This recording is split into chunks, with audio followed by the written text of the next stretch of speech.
welcome back to another video. Today I'm going to be bringing you my February wrap-up. Now, in January, I went a little insane and I read 50 books, a lot of which were audiobooks. This month, quieted down a little. I only read a grand total of 32 books, which, yes, I do realize is still a lot.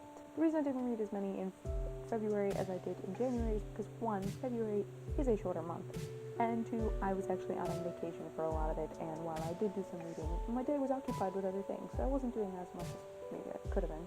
I will put the pictures of my, very, very top favorites of the month. I did read a lot of books I enjoyed. I don't know what my average star rating was, but it was probably somewhere around like 3.5.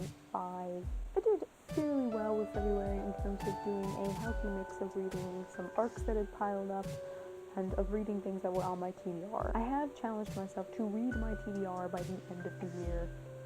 With the rate that I'm going, that should be pretty good. I did start making a promise to myself where I would read the arcs for an upcoming month in the month before. So I did a lot of reading of March releases, although I picked up one late that comes out in like a week, so I need to finish it.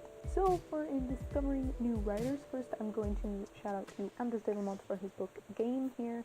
This is the first book of the Game trilogy. This is a Swedish, almost science fiction, kind of cyberpunky thriller. I read this at the tail end of the month. It is the last book I read in February, and it had been on my TBR for a while. And I kept trying to get into this book, but I had a hard time. So I figured, hey, now's the time to give it a chance. This is something completely different from what I've been reading. As it says here, are you sure you want to play?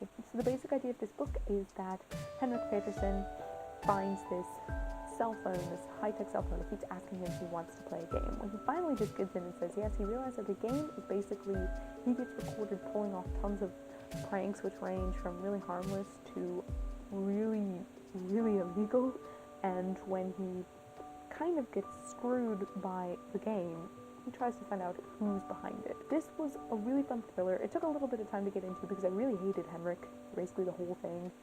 He started getting a little better in the back bit, but his sister, who we also follow in this novel, I thought was really, really interesting. There's some cool things done with her, but I really enjoyed this book, and I definitely want to pick up the sequels and read them because there are some questions left unanswered that I know the trilogy will address, and I need to know. I need to know. Next, I pick Erica Johansson, specifically for her book, The Queen of Betailing. This was her debut. It is the first book in her new fantasy series, and guys, this book was amazing. It was really clever.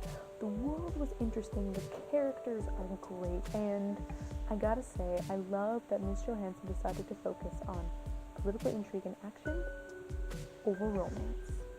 But that's it for me today, you guys. And so until next time,